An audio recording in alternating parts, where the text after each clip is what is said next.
Bonjour mes amis, c'est un privilège d'être ici ce matin au service du Seigneur. Et nous espérons et nous avons confiance que nous allons passer des moments merveilleux. J'étais dans ce qu'on appelait autrefois le bureau des diacres, là où se trouvent maintenant les magnétophones. Et je m'entretenais là avec une jeune fille et sa mère qui viennent de Joliette dans l'Illinois. Et je me disais que cette jeune fille est un produit remarquable de la grâce de Dieu. La plupart d'entre nous ici la connaissent. C'était une alcoolique et de la pire espèce. Et avant ce matin, je ne connaissais pas clairement toute l'histoire, ce qui s'est passé lorsqu'elle est descendue de l'estrade. Le Seigneur lui avait révélé tout ce qui n'allait pas et ce qui allait se produire. Et elle est descendue de l'estrade en pleurant et en se réjouissant parce que Dieu l'avait sauvée d'une mort d'ivrogne. Et une dame s'est avancée vers elle et s'est mise à pleurer parce que sa fille, je crois, était une droguée. Et vous savez, par la grâce de Dieu, cette jeune fille-là a été appelée, je crois que c'est le lendemain, n'est-ce pas, Rosella, qu'elle a été appelée, et cette jeune fille a été guérie de la drogue. Et elle et son mari prêchent maintenant l'Évangile. Et de voir une charmante petite dame comme Rosella, qui est bien mûrie par l'expérience, et maintenant une femme très convenable, et elle ressent un appel dans son cœur, mais connaissant ce que la Bible dit des femmes prédicateurs, elle sait qu'il s'agit d'autre chose, et Dieu l'a conduit à aller dans les prisons et tout pour donner son témoignage. C'est tout simplement merveilleux de connaître, de rechercher la volonté de Dieu. Parfois, nous avons une impression, mais nous voulons concrétiser cette impression. Si on ne fait pas attention, le diable va prendre cette impression et la pervertir, la transformer en autre chose. Mais tant que nous restons avec la Bible, alors nous sommes dans le vrai. Nous avançons en accord avec la volonté du Seigneur. Donc, je crois que Rosella va finir par se tourner vers les champs missionnaires quelque part, parce que l'Amérique ne veut pas l'Évangile, vous le savez. Autant l'admettre que pour les anglo-saxons, c'est fini, c'est tout. L'Évangile ne sera plus reçu par l'Amérique. Oh, quelques traînards vont s'ajouter de temps à autre, mais pour ce qui est de l'Évangile, c'est terminé. Et on ne peut même pas leur prêcher, on ne peut pas leur parler, ils ne veulent rien croire, voyez. Ils ont leurs propres idées bien arrêtées, et ils sont ancrés là-dedans. Ce qui va arriver pour cette nation, c'est le jugement. Et elle va le recevoir, oui. Peut-être par une dépression, peut-être par une bombe atomique, peut-être par un grand fléau, une maladie ou quelque chose comme ça, mais elle est prête, ça approche. Des milliers tomberont. Nous sommes passés hier, frère Zabel et moi, et frère Wood, en revenant du Kentucky, où nous avions passé 3 jours, nous sommes passés près d'une cité résidentielle, frère Zabel a dit. Je ne me rappelle plus. Il n'y a pratiquement personne de cette cité qui va à l'église quelque part. Si vous les interrogez, eh bien, on a notre télévision. C'est là qu'on trouve notre réconfort, voyez. Voilà l'attitude des Américains. On a la télévision, on a beaucoup d'argent, on a de bonnes voitures, on a de belles maisons. Pourquoi est-ce qu'on aurait besoin du Seigneur? On n'a pas besoin de ça. Voilà leur attitude. À peu près la seule religion et le seul salut que nous ayons et le seul amour se trouve parmi les gens qui sont réellement saints. Vous savez, la Bible dit que cela arriverait. Et oui, et vous, les lecteurs de la Bible, je vous ai entendu crier Amen. Et le prédicateur là au fond, c'est vrai. L'amour serait pour ainsi dire absent dans les derniers jours. Le seul amour qui resterait serait celui qui existe entre les élus du peuple de Dieu. Le père serait contre la mère contre le père, les enfants contre les parents, les différentes personnes les unes contre les autres, et le seul amour qui resterait serait juste celui des élus, juste les élus. Le mot élu vient du terme qui a été élu, le peuple élu de Dieu. Et quand Rosella, dans la pièce tout à l'heure, me racontait ce qui s'était passé, je réfléchissais à ça. Elle disait que ce soir-là, quelque chose était arrivé. Et elle disait que tout au long de sa vie, elle n'aurait été qu'une alcoolique aux yeux vitreux. Pour les alcooliques anonymes, un échec. 4 médecins avaient abandonné son cas. Il n'y avait plus rien à faire. Et là, dès ce moment précis, quelque chose s'est passé.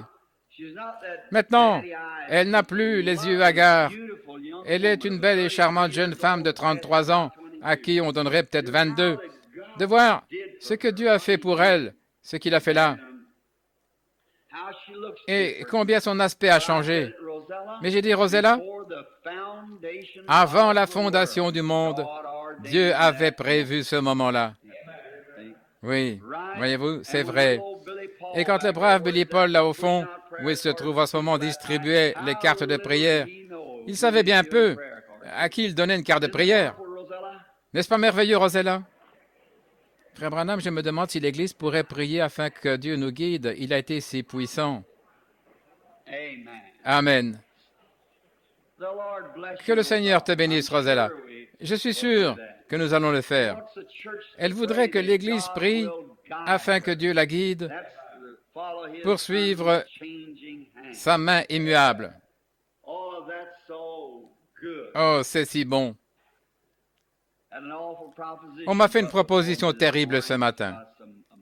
Il s'agit de quelqu'un qui est multimillionnaire, qui veut produire ici, à Louisville, dans le Kentucky, me construire un tabernacle de 5 millions de dollars. Mais quelque chose au fond de mon cœur m'a dit, un instant, tu n'es pas un pasteur, voyez. Et donc, 5 millions de dollars y auraient été affectés plutôt que de devoir verser ça au gouvernement pour financer du whisky et ce genre de choses. Il veut l'investir dans un tabernacle pour le Seigneur. Mais j'espère qu'elle sera versée à un serviteur de Dieu et mise au service de Dieu. Mais c'est 5 millions de dollars qui y seraient affectés. Pensez-y. Quel tabernacle ça ferait?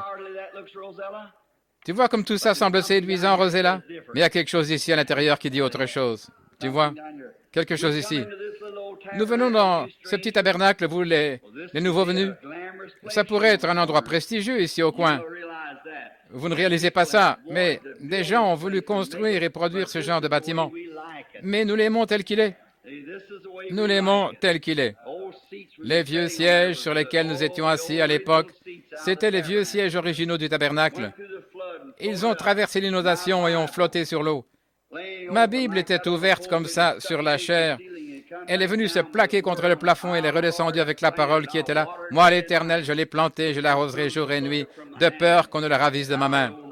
Dire que nous avons ramé au-dessus de cet endroit, ici, dans une barque, et elle est redescendue directement là. Les sièges sont retournés à leur place. Tout ce qu'on a eu à faire, c'est un bon nettoyage, et on a continué. Oui, nous l'aimons vraiment tel qu'elle est. Un lieu où il y a des gens ordinaires, un bâtiment ordinaire, et un Seigneur merveilleux. Amen. Maintenant, aujourd'hui, nous ne faisons que commencer à entrer dans la crème, vous savez. Une fois que le lait a été retiré, il ne reste que la crème. Et souvenez-vous, il faut le lait pour produire la crème. La crème est contenue dans le lait. Donc, nous sommes entrés dans les chapitres 1 et 2 et nous sommes en train de terminer le chapitre 3 et nous commencerons le chapitre 4 dans le glorieux livre des Hébreux. Et oh, les enseignements de ce livre! Nous pourrions rester là-dessus sur un seul verset pendant 3 mois et démontrer que toute la Bible est reliée à chaque verset de la Bible. Y avez-vous déjà pensé? Vous ne pouvez pas désigner un seul verset que nous ne puissions, par la grâce du Saint-Esprit et avec son aide, relier à toute l'Écriture de la Genèse à l'Apocalypse. Il n'y a aucun ouvrage de littérature écrit nulle part avec lequel il soit possible de faire ça. Mathématiquement, géographiquement, à tous égards, il n'y a pas un seul livre dans la Bible qui soit écrit comme la Bible. Il n'y a pas, je veux dire, un seul livre au monde qui soit écrit comme la Bible. Il n'y a rien. La pneumatique de la Bible est en harmonie parfaite. Et même les chapitres, la ponctuation et tout, c'est parfait. Aucun autre livre, on ne pourrait pas en lire un chapitre sans que ça se contredise. Mais dans toute la Bible, il n'y a pas une seule contradiction. Et elle a été écrite par beaucoup de gens, Il y a des centaines et des centaines d'années d'intervalle sans qu'ils en connaissent une partie. L'un l'a écrite à tel endroit, l'autre à un autre endroit. Et quand tout ça a été rassemblé, c'est ce qui a constitué la Bible de Dieu. Et pas une seule partie ne contredit l'autre, ni mathématiquement, ni géographiquement. Tout le reste dans la Bible, les nombres et tout concorde parfaitement. Si cela n'est pas inspiré, je ne sais pas. Qu'allez-vous appeler inspiration? Je suis si heureux d'avoir cette vieille Bible bénie. Certains ont dit, êtes-vous catholique, protestant? J'ai dit, ni l'un ni l'autre. Je crois la Bible. C'est vrai. Je crois la Bible. Et je suis heureux que nous ayons encore la liberté de la prêcher dans ce pays. Oh, elle est merveilleuse. Et nous allons maintenant y étudier quelque chose. Et maintenant, nous allons l'ouvrir à l'Épître aux Hébreux et commencer au chapitre 3. Nous étions arrêtés au verset 15. Et maintenant, j'ai vu quelqu'un qui a remarqué il y a quelques instants que j'ai pris mes lunettes de lecture.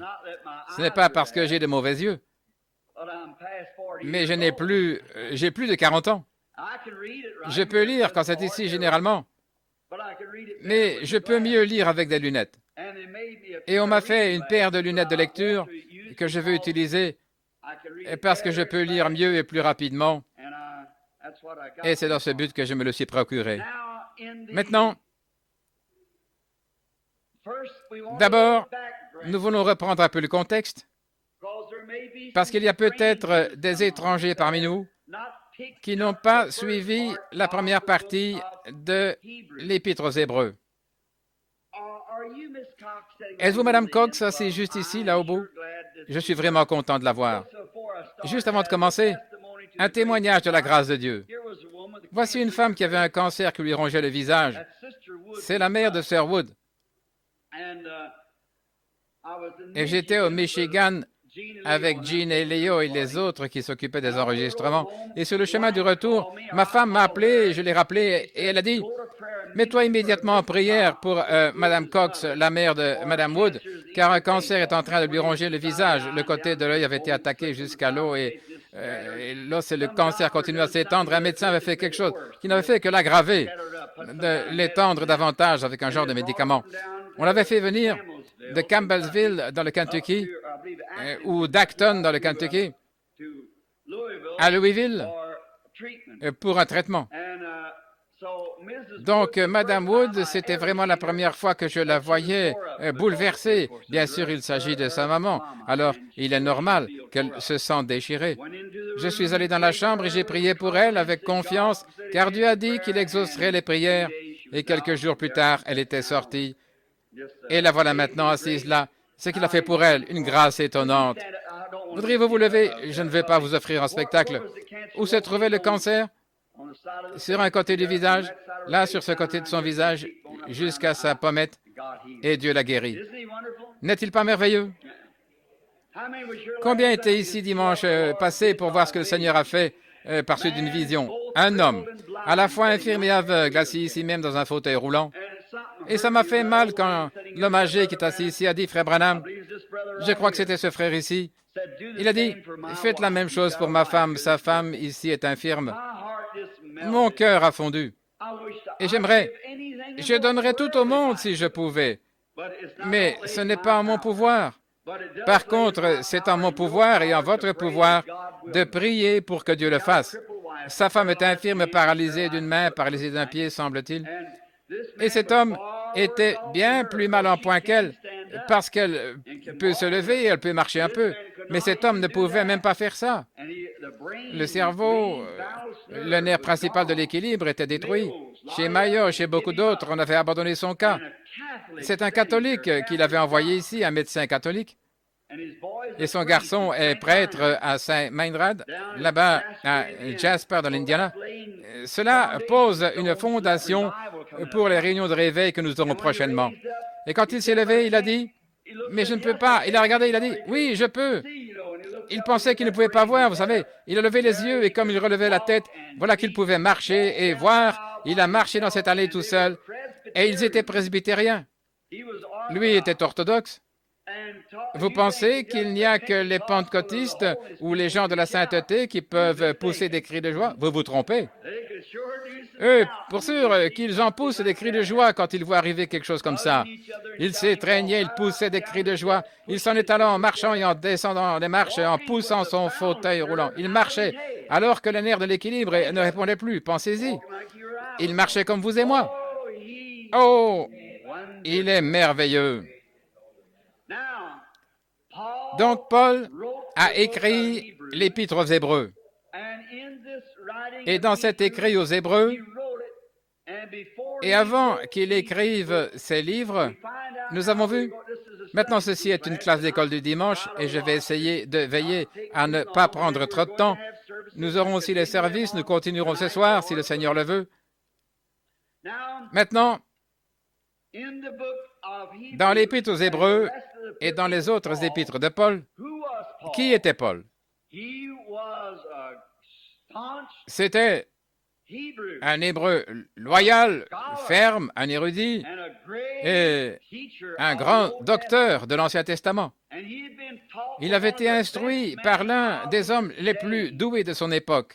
Que quelqu'un me dise comment il s'appelait? Gamaliel, l'un des plus grands docteurs de son époque. Et Paul avait été instruit aux pieds de Gamaliel. Il y a quelque chose là.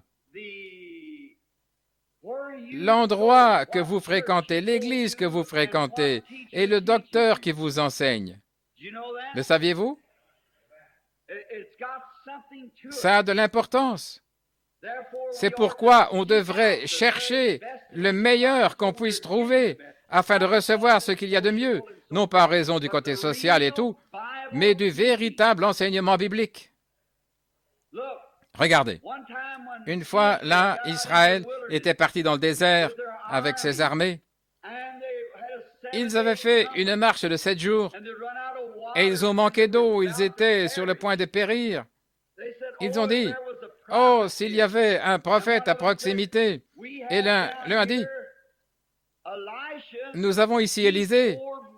Il versait de l'eau sur les mains d'Élie. » Vous voyez qui il avait côtoyé? Autrement dit, voici Élisée qui a côtoyé Élie. La parole du Seigneur est avec lui. Vous saisissez? Il avait été bien enseigné. Et il a dit, il est ici, allons le consulter, parce qu'il a été l'élève d'Élie, et il a en lui l'enseignement d'Élie. Vous voyez la différence? C'est sûr. Nous voulons être enseignés. Donc Paul avait l'enseignement de Gamaliel, et Gamaliel a été le grand homme qui a fait ce choix. Étant un érudit lui-même, quand tout ce remue-ménage au sujet de l'Église primitive a commencé, il a dit, « Ne touchons pas cela, frère. Si cette chose ne vient pas de Dieu, elle se détruira de toute manière. Mais si elle vient de Dieu et que nous la combattons, nous nous retrouverons en train de combattre contre Dieu. » Voyez, il avait reçu de bons enseignements. Paul avait été l'élève de cet homme. Et ce dernier savait que Paul était un grand docteur. Donc un jour, alors qu'avec un cœur honnête, il persécutait l'Église, il se rendait là pour arrêter ces gens. Maintenant, présentons un autre point que nous voyons en Paul avec notre contexte. Quand Judas est tombé à cause de sa transgression, à cause de l'amour de l'argent et de l'orgueil de la vie, il a été déchu de la grâce et il est allé en son lieu. Et les disciples ont dit, il faut être 12. Et l'Église, avec toute sa dignité, pour vous montrer ce qu'est l'Église, avec toute sa dignité et toute sa puissance, elle est encore des millions de kilomètres loin de la chose, même au milieu de sa forme. Ils ont dit, il nous faut choisir quelqu'un parmi nous qui prendra sa place. Et ils ont choisi, en tirant au sort, Matthias. Matthias, je crois, Matthias ou Matthias. Et après qu'ils l'ont choisi et mis avec les 12, avec les 11, ce qui a constitué les 12, il n'a absolument rien accompli. C'est la seule fois où on trouve son nom mentionné dans les Écritures. Ça, c'était l'Église qui avait fait son choix à elle. Ils ont pensé, c'est un homme bien élevé, sans aucun doute. C'est un homme merveilleux. C'est un érudit. Il est intelligent. Il est instruit. C'est une personne merveilleuse. Il pourrait prendre la place de Judas et être l'un des nôtres. Mais vous savez, Dieu parfois, à notre avis, certains des choix les plus insensés. Voilà, Dieu a vu un petit juif au nez crochu, colérique au possible, la bouche tordue. Je vais aller là-bas, les arrêter tous. Je vais les jeter en prison, je vais faire ceci. Ça, c'était le choix de Dieu. Les autres avaient choisi un érudit et un diplomate. Mais ça, c'était le choix de l'Église. Vous voyez, vous ne savez pas qui est la personne là, devant l'autel. Vous ne savez pas qui est la personne à qui vous témoignez en prison ou ailleurs. Il peut avoir l'air d'un boxeur, les oreilles en chou-fleur, les paupières écorchées, mais vous ne savez pas qui c'est. Vous faites simplement ce que vous devez faire, c'est tout. Donnez-lui la parole. C'est Dieu qui fait le choix. Et Dieu, c'est ce petit juif colérique qu'il choisit, ou plutôt qu'il a choisi. Il était en chemin. Je vais aller les attraper là-bas. Je vais leur montrer de quoi je suis capable. Et Dieu l'a jeté par terre. Dieu a dit, voilà, ça c'est mon choix. Ne serait-ce pas insensé, ça, aux yeux de l'Église? Mais enfin, il persécute l'Église. C'est un homme charnel. Mais Dieu savait ce qu'il y avait à l'intérieur de l'homme. Voyez-vous ce que je veux dire? Donc, Paul a eu une expérience. Combien croient qu'avec la conversion vient une expérience? Bien sûr. S'il n'y a pas eu d'expérience, j'ai lieu de douter de la conversion. La conversion amène avec elle une expérience. Et attention, vous ne pouvez pas la limiter à une chose en particulier. Parfois, on pourrait pousser des cris de joie, parfois parler en langue, parfois on pourrait pleurer, parfois on pourrait gémir. Vous ne savez pas ce que ce sera. Alors n'essayez pas de la limiter à une seule chose, parce que vous tous qui l'avez fait, vous êtes trompés, vous les méthodistes, les baptistes, nazariens, les pentecôtistes. J'ai vu des gens pousser des cris de joie à plein poumon, et ils vous faucheraient vos fausses dents en or s'ils le pouvaient. Oui, monsieur. J'ai vu des gens parler en langue comme si on versait des pois sur une peau de vache desséchée, et parole d'honneur avec une chique de tabac de l'autre côté de la bouche, et ils vous couperaient la gorge s'ils le pouvaient. C'est vrai. Alors, ces choses n'ont rien. Aucun signe ne peut servir de preuve si ce n'est la vie que la personne mène. C'est à leurs fruits que vous les reconnaîtrez. Donc, tout dépend entièrement de Dieu. C'est lui qui fait le choix. C'est lui qui fait concourir toutes choses. Voilà. Alors, si votre vie concorde avec les fruits de la Bible, c'est que vous avez une assez bonne conception. Si votre esprit rend témoignage par son esprit que vous êtes fils et filles de Dieu, toutes les choses mauvaises sont parties, tout est devenu nouveau. Vous vivez dans l'amour, vous avez la paix et la grâce. Alors vous êtes près du royaume. En effet, c'est la vie qui est en vous qui produit cette sorte de vie-là. Si vous dites « Oh, alléluia, j'ai parlé en langue, alléluia », ça ne veut rien dire. Ça ne veut rien dire, pas plus que si vous étiez venu jouer ici un air à la guitare ou quelque chose comme ça. Ça ne veut absolument rien dire. Vous auriez beau avoir parlé en langue, pousser des cris de joie, couru d'un bout à l'autre de l'allée, verser des larmes comme si vous avez pelé des oignons, ça ne veut rien dire. Rien du tout. À moins que votre vie de tous les jours ne le confirme parfaitement, qu'elle ne dévie pas de cela. Maintenant, si vous faites ces choses plus que vous menez cette vie, alors amen, c'est bien, c'est bon.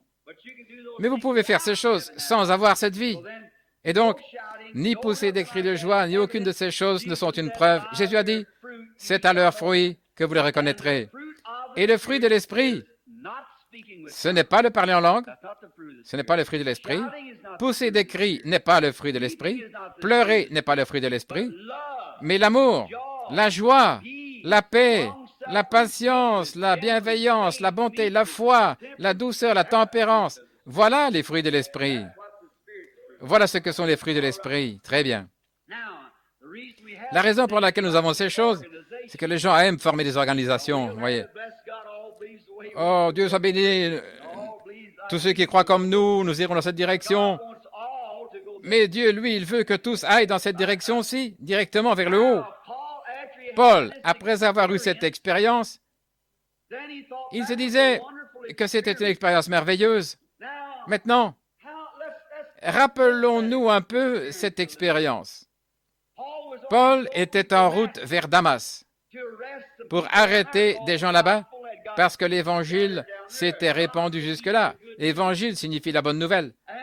Et donc, ils avaient été dispersés jusque-là et bien des gens se levaient, remplis d'amour et de joie, et aimaient le Seigneur Jésus. L'Évangile s'était répandu par là. Alors Paul s'est fait donner des lettres par le souverain sacrificateur. Il a dit, je vais aller là et je vais tous les arrêter.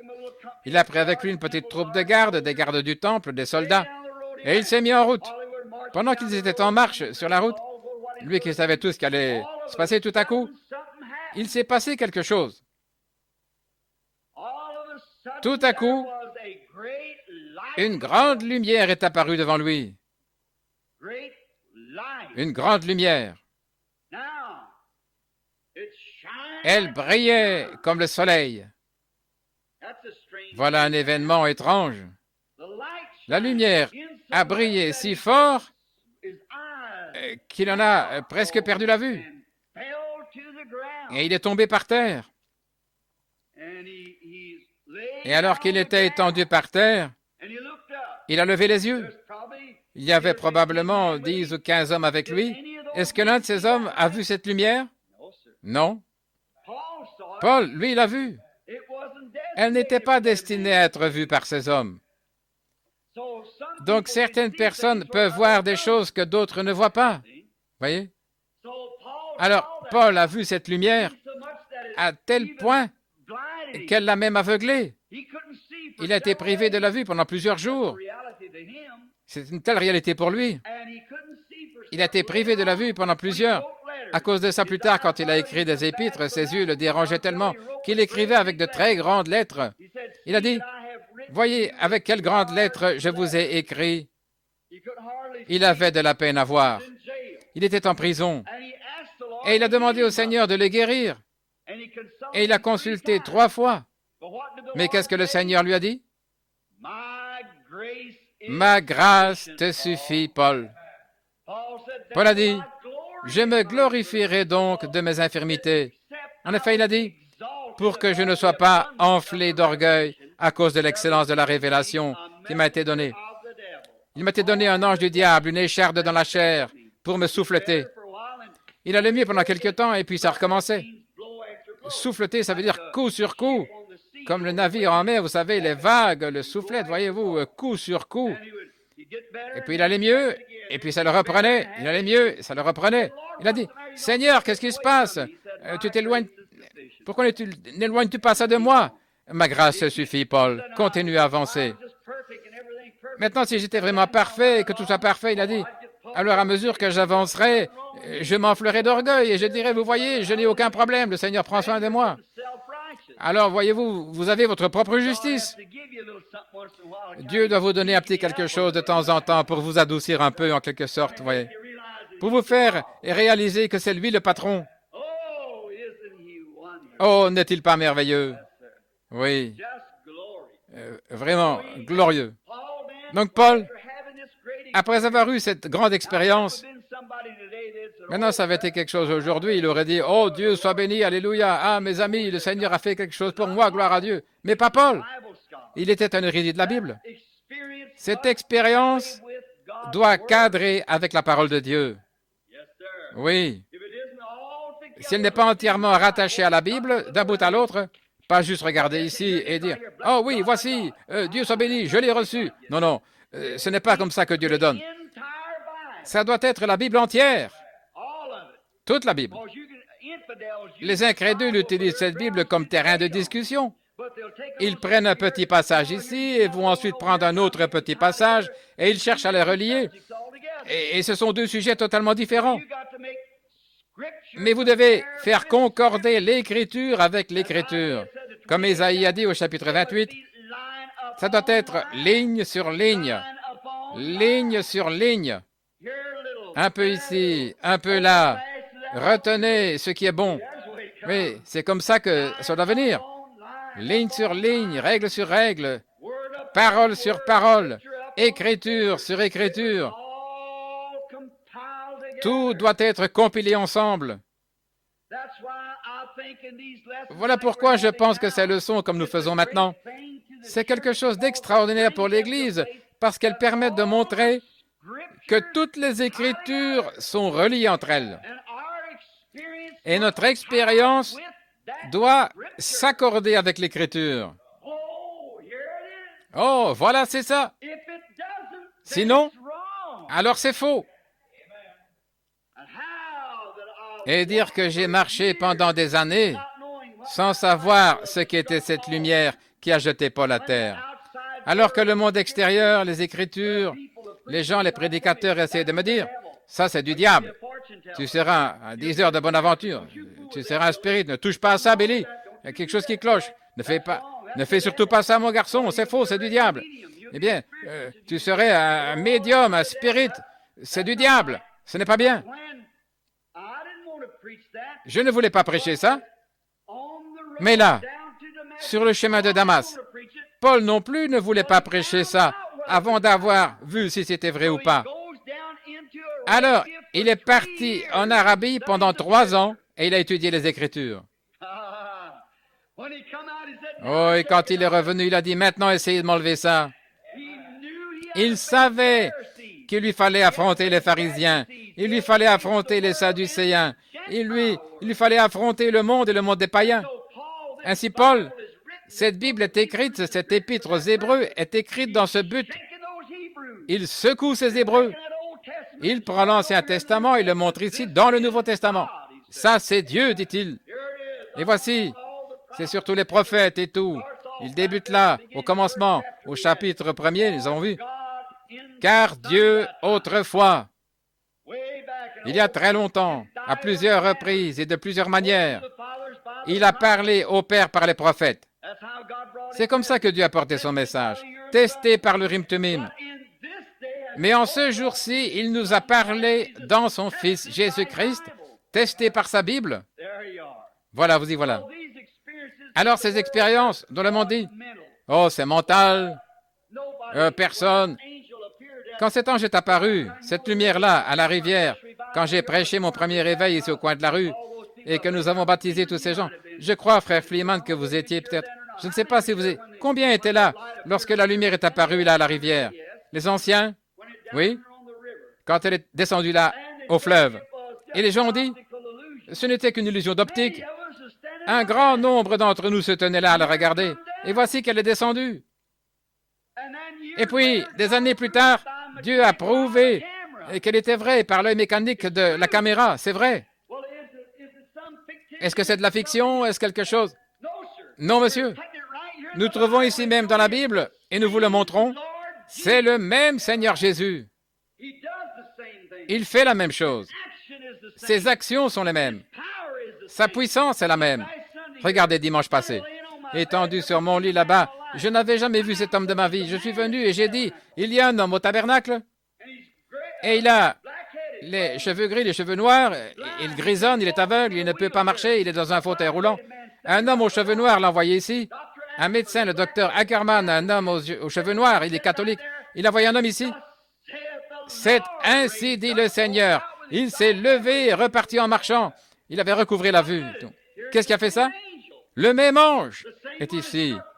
Celui-là même qui a jeté Paul à terre alors qu'il était en route vers Damas. Il vit dans son Église et dans son peuple aujourd'hui.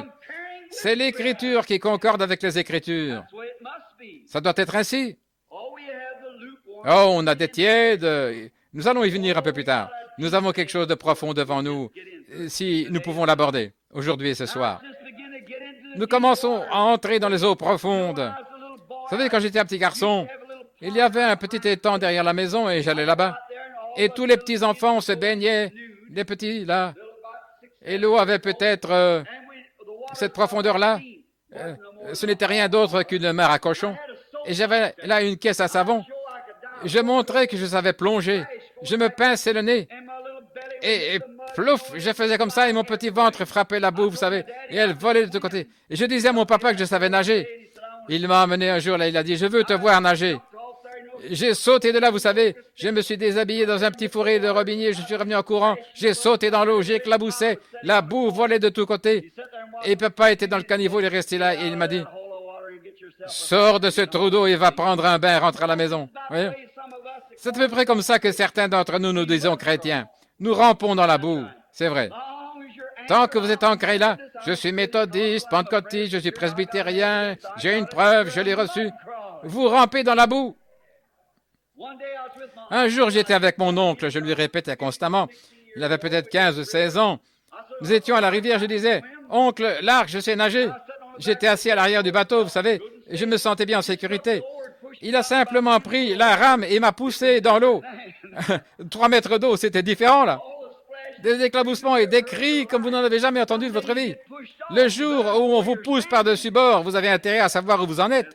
Oui. Si vous le savez, il vaut mieux le connaître réellement. C'est vrai. Mais nous entrons maintenant dans des eaux profondes. Des eaux profondes. Vous allez vous noyer si vous n'êtes pas un bon chrétien bien gras. Remarquez la parole. Paul a d'abord découvert, il s'est reporté à l'Ancien Testament, et là, il a vu l'expérience qu'il avait vécue. Et qu'est-ce qui m'a jeté par terre? C'était une lumière. Une grande lumière qui était là, qui brillait comme le soleil, là, devant son visage. Il a dit, « Saul, Saul, pourquoi me persécutes-tu? » Il a dit, « Seigneur, qui es-tu que je persécute? Je suis Jésus. » Je croyais qu'il était un homme, avec des cicatrices aux mains, et on prétend qu'il apparaît dans des réunions maintenant avec des marques de clous dans les mains et à la tête. Non, non, pas ce corps-là. Pas dans ce corps-là. Il est maintenant une lumière. Saul, quand il était ici sur la terre, il a dit, « Je viens de Dieu, je retourne à Dieu. » Il était l'ange qui, dans cette lumière, a conduit les enfants d'Israël, leur a fait traverser le désert, et il est retourné à cette même lumière, et Paul l'a vu dans l'Ancien Testament. Il a dit, « Je suis Jésus, l'ange de l'Alliance. » Et il s'est fait chair pour nous racheter. Il n'a pas pris la forme des anges. Nous l'avons vu dans le chapitre précédent de notre étude. Il n'a jamais pris la nature des anges, mais il était la postérité d'Abraham pour qu'il puisse se faire connaître, pour que les hommes voient Dieu. Amen. Maintenant, il dit, « Je retournerai à cela. » Et quand Paul l'a vu, il a dit, « Bien sûr, c'était lui. C'était lui. » Pierre a vécu une expérience une nuit pendant qu'il priait. Cette même lumière est entrée dans le bâtiment. Elle a ouvert les portes devant lui. Il est sorti là dans la rue. Et Pierre croyait rêver. Il était tellement loin. Il ne savait pas ce qui s'était passé. Il a dit, « Est-ce que je viens de me réveiller? Mais je suis ici dans la rue. » Il est allé chez Jean-Marc et la jeune fille a ouvert la porte, une petite dame qui se trouvait là, qui participait à une réunion de prière. Quelqu'un frappait à la porte, elle va ouvrir la porte. Oh, elle dit, « Voici Pierre qui arrive. Vous êtes en train de prier pour qu'il sorte de prison et le Seigneur l'a délivré. » Oh, ils ont dit, « Oh Seigneur, délivre-le. » Mais dit-elle, « Il est à la porte et il frappe. » Pierre continue à frapper. « Laissez-moi entrer. » Oh, dit-elle, c'était Pierre. À cette époque, ils ont toujours une petite barre transversale qu'on tire, une petite trappe qu'on relève pour regarder à l'extérieur. Vous voyez, avant de faire entrer quelqu'un, il faut savoir qui est à la porte.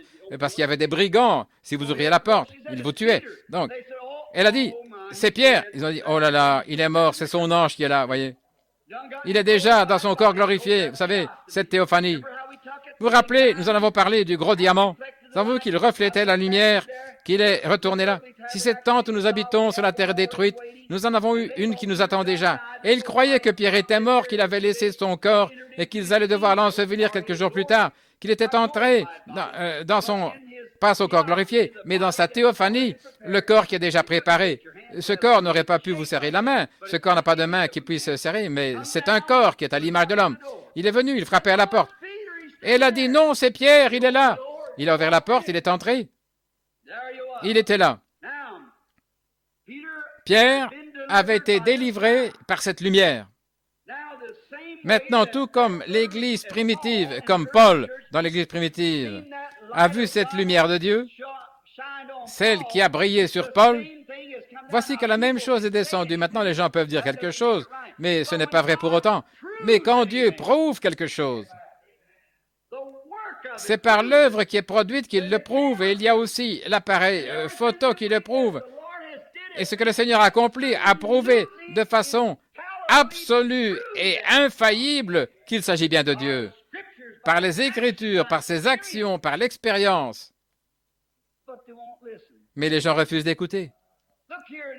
Regardez dans ce tabernacle. Maintenant, souvenez-vous, vous le savez, nous ne cherchons pas à avoir des foules ici. De toute manière, nous n'avons pas la place pour les mettre. Mais regardez, une réunion de ce genre, où nous nous rassemblons dans ce but, devrait attirer toutes les villes avoisinantes. Mais les gens sont morts. Ils sont absolument morts. Ils ont des yeux, mais ils ne voient pas. Vous dites, mais frère Branham, pourquoi ne vont-ils pas chez le docteur pour corriger la vue?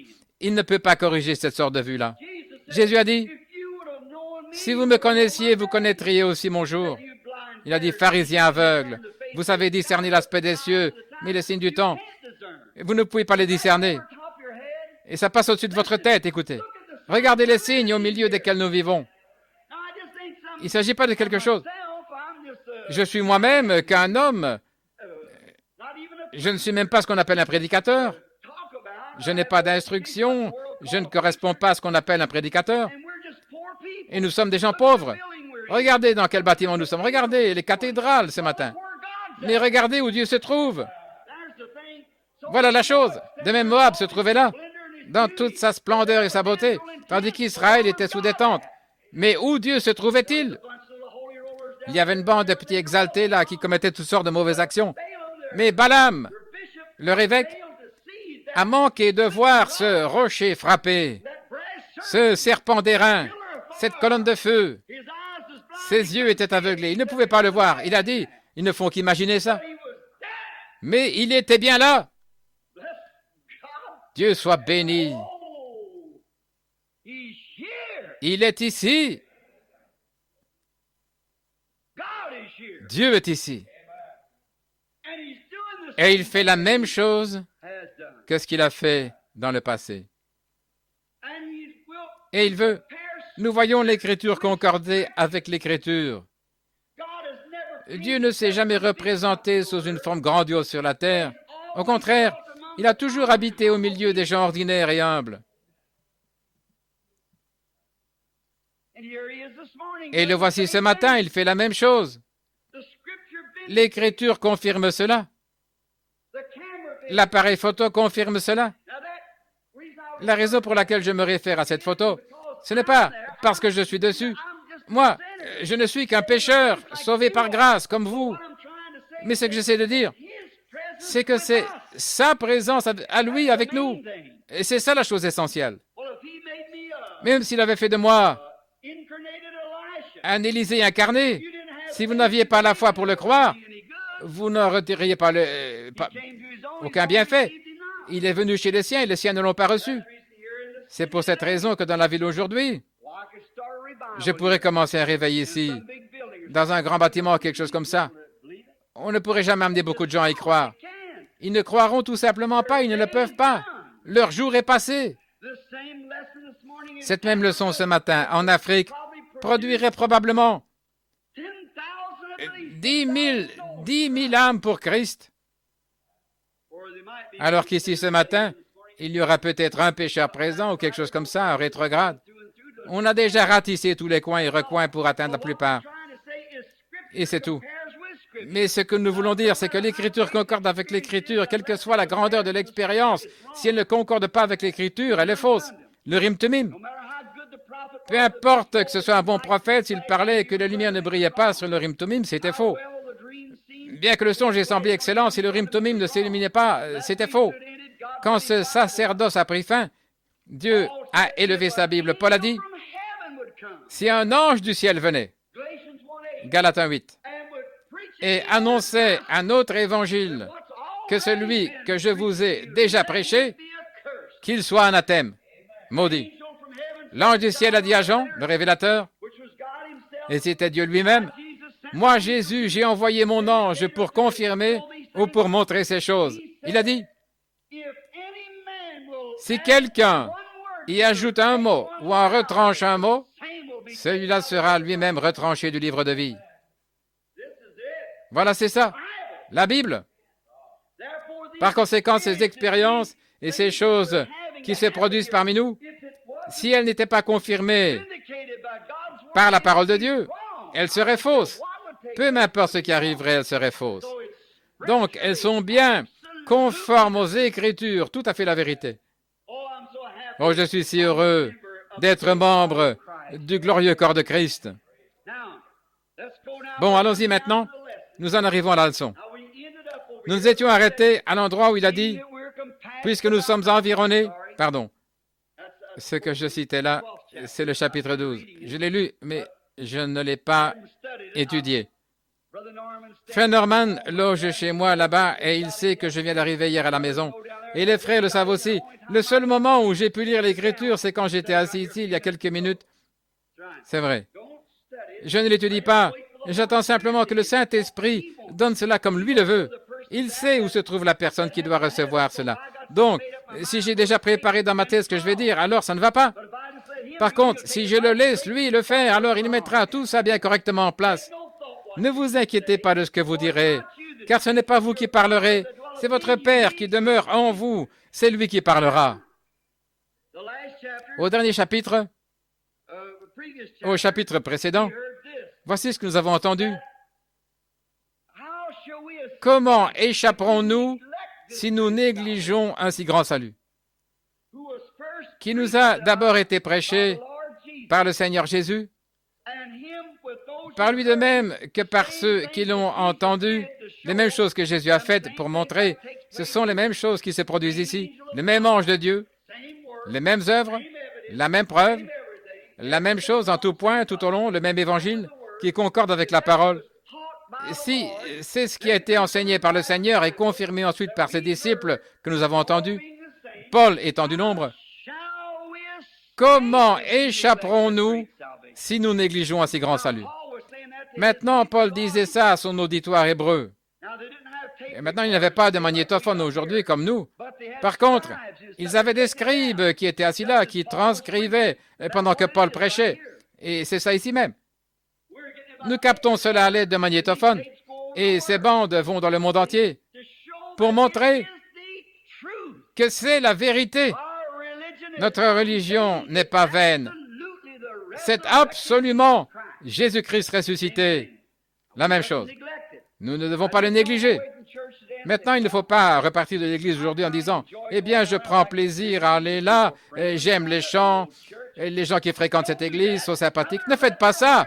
Et frère, que votre cœur s'enflamme. Dites « Hey, il faut que je fasse quelque chose. Il faut que j'aille quelque part, voir si je peux amener quelqu'un au salut. » N'y allez pas en disant « Dieu soit béni, si vous ne vous repentez pas, vous allez périr. » Non, non. Allez-y avec douceur. Soyez prudents comme les serpents et simples comme les colombes, voyez-vous. C'est ça la manière d'y aller. Abordez la personne. Si elle élève des poulets, parlez-lui de poulets pendant un moment. Et puis, si c'est un fermier, parlez-lui de sa ferme. S'il vend des automobiles, parlez-lui de voitures. Quelle belle voiture vous avez, et ainsi de suite, voyez-vous. Jusqu'à ce que vous captiez l'esprit, quand le Père dit, c'est maintenant le moment de l'aborder à propos de son âme. Vous pouvez conclure comme ceci, voyez-vous. Et ça, c'est une bonne automobile, vous voyez. Les moyens de transport aujourd'hui sont devenus formidables. Et comme les nations ont été rapprochées, et les villes de nos nations ont été rapprochées, les amis et les mères, on peut se rendre visite. Vous savez, c'est quelque chose de merveilleux d'avoir des automobiles comme celles que vous vendez. Oui. Vous savez, en tirant des bouffées de son cigare ou autre. Ouais, ça, ce sont de bonnes voitures. Avez-vous déjà songé à ce que les gens d'autrefois auraient pensé en voyant quelque chose comme ça? Continuez à parler comme ça, vous voyez. Et au bout d'un moment, il dira, « Ouais, c'est tout à fait. » Vous savez, et autre chose, ça donne la possibilité. Comme pour les réunions de réveil, les gens peuvent traverser rapidement le pays pour assister à des réunions de réveil. Vous voyez, vous ouvrez le chemin continuellement. Et si vous sentez quelque chose bloque le passage, arrêtez tout de suite. Voyez-vous, comme l'a dit le docteur à Phoenix, « Seigneur, remplis ma bouche de bonnes paroles et donne-moi un petit coup de coude quand j'en aurai besoin, voyez-vous. Donne-moi un petit coup de coude quand j'aurai dit assez. » Maintenant, remarquez, nous allons commencer au chapitre 15, au verset 15 du chapitre 3. Regardez. Pendant qu'il est dit, « Aujourd'hui, si vous entendez sa voix, n'endurcissez pas votre cœur comme au jour de la révolte. » Maintenant, observez, c'est Paul qui parle. Il a dit, Aujourd'hui, si longtemps après, nous allons approfondir ça un peu plus tard. Aujourd'hui, si longtemps, ça vient au chapitre suivant. Si longtemps après. Il est dit, aujourd'hui, si vous entendez sa voix, n'endurcissez pas votre cœur comme au jour de la provocation, quand ils ont provoqué Dieu. Lisons le verset suivant. Il y eut en effet certains qui se révoltèrent après l'avoir entendu. De quoi parle-t-il? De l'Évangile.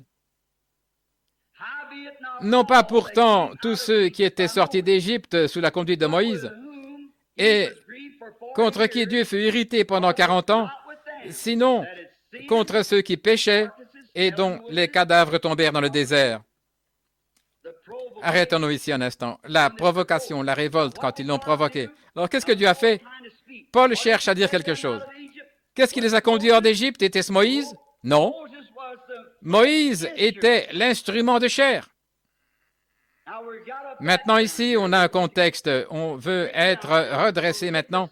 Quand on touchera un point plus tard, vous allez le voir. Dieu permettait que son peuple ait un repos instable. Ils étaient en Égypte. Ils étaient en dehors de leur position correcte, en dehors de leur patrie. Ils étaient des étrangers et des voyageurs.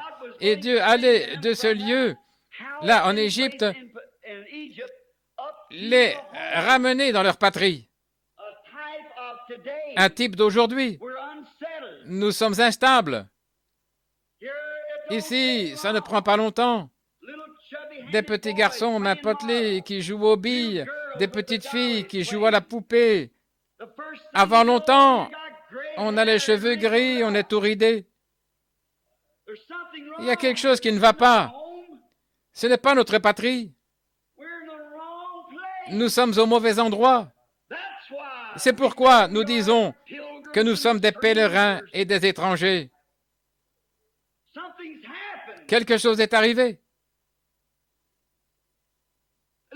Une petite dame disait ce matin dans la pièce que parfois les gens se moquent d'elle. J'ai dit, mais chère sœur, vous ne faites pas partie de ces gens-là. Nous sommes un peuple différent.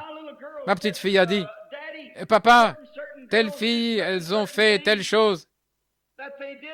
J'ai dit, mais regarde ma chérie, elles avaient ces disques d'Elvis Presley. J'ai dit, je ne les voudrais pas avoir dans ma maison. Elle a dit, mais papa, ce sont des gentilles petites filles. Et j'ai dit, il se peut qu'elles le soient. Je n'ai rien à dire contre ça. Mais il y a une chose, nous sommes différents. Nous sommes différents. Ce n'est pas parce que nous voulons être différents, mais l'esprit qui est à l'intérieur de nous est sorti de ça. Tu es d'un autre monde. Quand je vais en Afrique, je n'arrive pas à m'adapter à leur manière de vivre. Eux ne portent pas de vêtements, ils sont nus. Et ils ramassent quelque chose de pourri qui contient des vers et ils mangent ça quand même. Ça ne fait pas de différence, voyez? Et ceci est différent.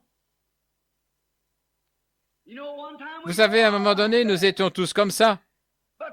Mais la civilisation nous a amenés à être différents. Et la conversion a doublé ça 1 million de fois. Nous ne voulons plus des choses pourries du monde. Christ nous a fait devenir des chrétiens, comme la civilisation nous a fait devenir propres. Et remarquez, non seulement ça, mais nous professons que nous sommes des pèlerins et des étrangers. Nous ne sommes pas du monde. Alors vous ne voulez rien avoir à faire avec le monde. Et ces choses sont passées. En Israël, ils étaient là en Égypte, ils n'étaient pas des Égyptiens. Les Égyptiens, c'était une honte pour un Égyptien de poser les mains sur un mouton. Et Israël, c'était des bergers.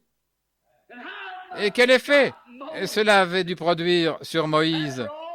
Après tout le déshonneur d'être Égyptiens, eux, des éleveurs de bétail.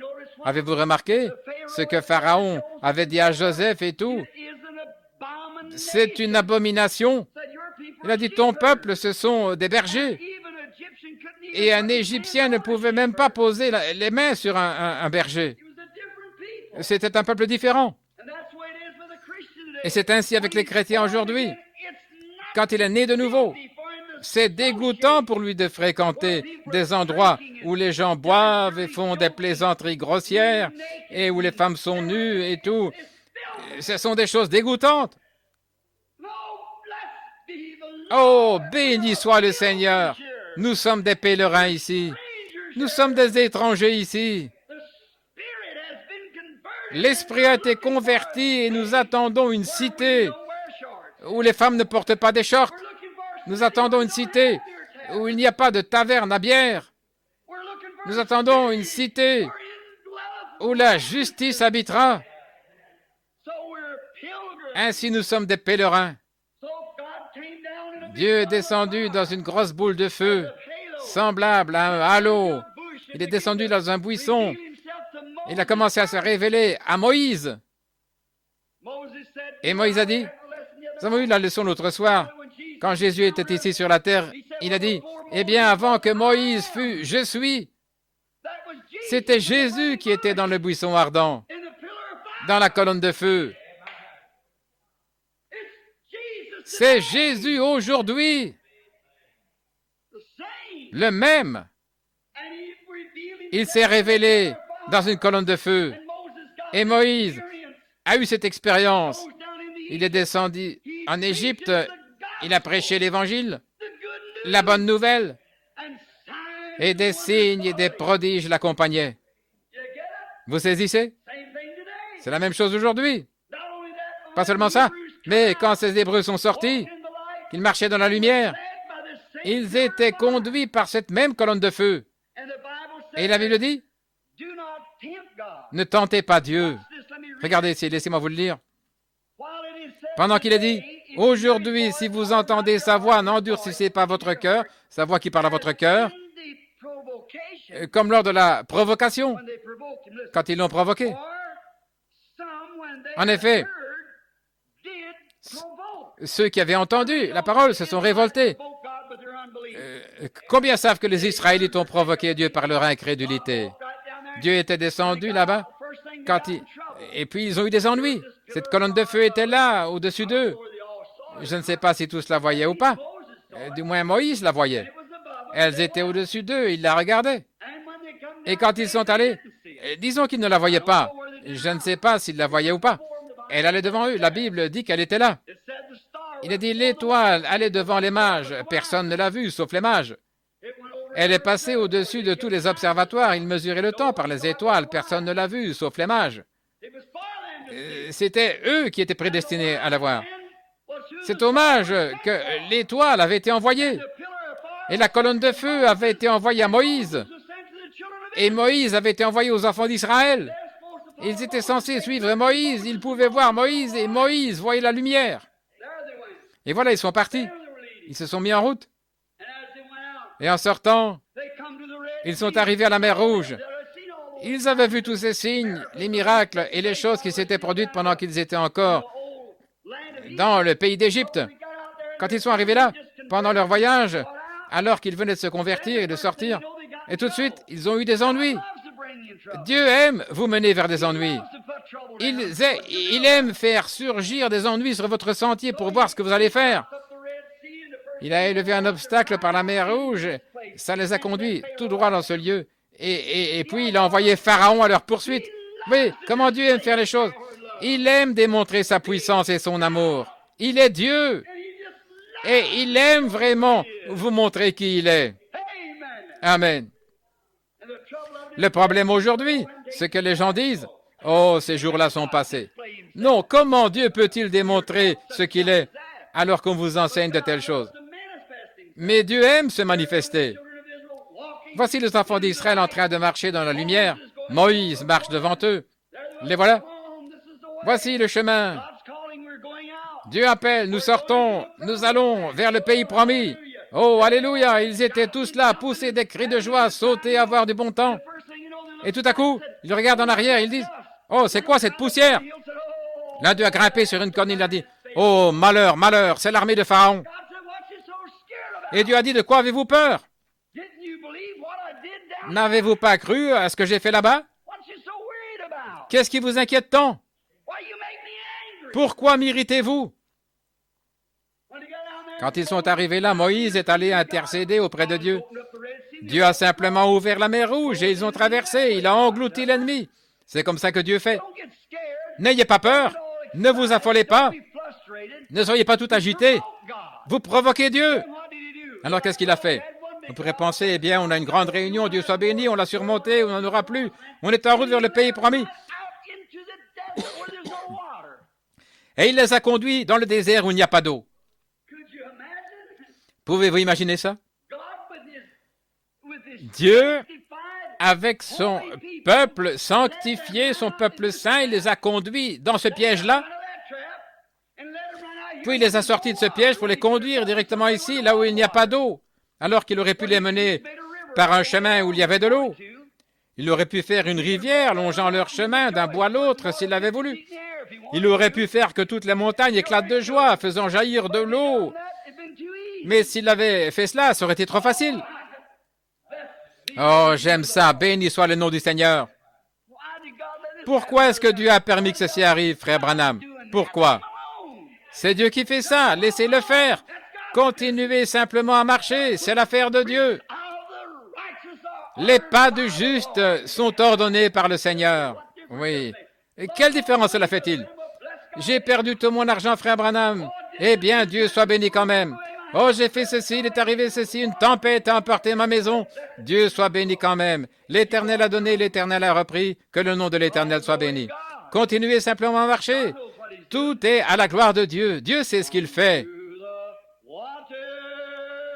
Certains passent par les eaux, certains par les flots, certains par de dures épreuves, mais tous par le sang. Voilà, c'est sa façon de conduire, c'est vrai. Oh là là, j'aurais envie de m'arrêter ici et de crier fort. C'est sa façon de conduire ses enfants. Oh, pouvez-vous sentir? Maintenant, je ne suis pas psychologue, mais pouvez-vous sentir ce merveilleux esprit qui inonde maintenant le bâtiment? Qu'en serait-il si nos yeux s'ouvraient maintenant et que nous voyons ce qu'il y a ici le long des murs et partout dans les allées? Le brave Élisée, un matin, alors que ce garçon était aveugle au possible, il disait « Regarde les Syriens là-bas !» Il a dit « Mais ceux qui sont avec nous sont en plus grand nombre. » Il a dit « Je ne vois personne. » Seigneur, ouvre les yeux de ce garçon. Il regardait autour de ce vieux prophète et là tout autour. Les montagnes étaient en feu. Il y avait des chevaux de feu et des chars de feu. Alors il était convaincu. Il a dit « Nous allons simplement là et les frapper d'aveuglement. » Leur vue était aussi parfaite qu'elle avait toujours été, mais ils étaient aveugles, incapables de le reconnaître. Il a dit « Cherchez-vous Élie ?» Il a dit « Oui. Venez, je vous montrerai où il se trouve. » Et c'était lui qui les conduisait, il ne le savait pas. Et c'est comme ça aujourd'hui, Christ est ici, le Saint-Esprit, faisant la même chose qu'il a toujours faite. Et le monde est aveugle à cela. Ils ne le reconnaissent pas. Moi, je ne suis vraiment pas sûr. Oh, pauvres gens décrépits. Voyez-vous ce que je veux dire? Ils sont aveugles à cela, ils ne le reconnaissent pas. C'est Dieu qui conduit. Quand ils sont arrivés au désert de Sin, où il n'y avait pas d'eau, Dieu avait déjà tout prévu. Oh, ils ont trouvé une petite mare d'eau, ils ont dit, ça y est. Et ils n'ont même pas pu y goûter, oh, c'était affreux. Oh, il était pire que si c'était du soufre à 100%, voyez-vous, comme des œufs pourris. Vous savez. Oh là là, c'était affreux. Elle était empoisonnée. Ça s'appelait le désert de Sin, plusieurs palmiers poussaient là. Il y avait cette source à l'endroit où poussaient ces palmiers. Alors, Moïse a dit, pourquoi pourquoi me provoque-t-il? C'est ce que Dieu a dit. Eh bien, si j'ai fait ça, ne puis-je pas m'occuper de la situation actuelle? S'il vous a déjà sorti d'une période de maladie, ne peut-il pas vous sortir d'une autre période de maladie? S'il vous a sorti d'une difficulté, ne peut-il pas vous sortir d'une autre? Dieu soit béni, il m'a sorti du péché. Il peut me sortir de la tombe. Il est Dieu. Qu'est-ce que ça change? Continuez simplement à avancer. Gardez vos yeux sur lui. Il a dit, si j'ai refermé la mer Rouge derrière vous et noyé ces Égyptiens, ne puis-je pas m'occuper de cette eau? Pourquoi m'irritez-vous? Oh, votre incrédulité. Vous provoquez ma colère par votre incrédulité. Maintenant, le mot utilisé ici, c'est péché. Ils ont provoqué. La raison pour laquelle ils l'ont fait, C'est parce qu'ils ne croyaient pas. Lorsqu'ils sont allés jouer au dé, vous voyez comme ça, ils n'ont pas fricoté avec la femme d'un autre, ils ne sont pas allés raconter des mensonges, ce n'est pas ça qu'ils faisaient. Mais en fait, ce n'est pas ça le péché. Le péché, ce n'est pas vivre dans l'adultère. Le péché, ce n'est pas fumer, chiquer, boire, jouer à des jeux d'argent, blasphémer, jurer, ainsi de suite. Ça, ce sont les attributs de l'incrédulité. Vous faites ces choses parce que vous êtes un incroyant. Si vous êtes un croyant, vous ne faites pas ces choses-là. C'est pour ça que Jésus a dit, celui qui écoute mes paroles et qui croit à celui qui m'a envoyé a la vie éternelle. Pas celui qui dit qu'il croit, mais celui qui croit réellement. Voilà. Voilà, qui élimine tout ce que vous considérez comme signe initial, voyez-vous. Ce n'est pas celui qui écoute mes paroles et qui pousse des cris. Pas celui qui écoute mes paroles et qui parle en langue. Pas celui qui écoute mes paroles et qui a du sang dans la main ou sur le visage ou quoi encore. Ce n'est pas ça.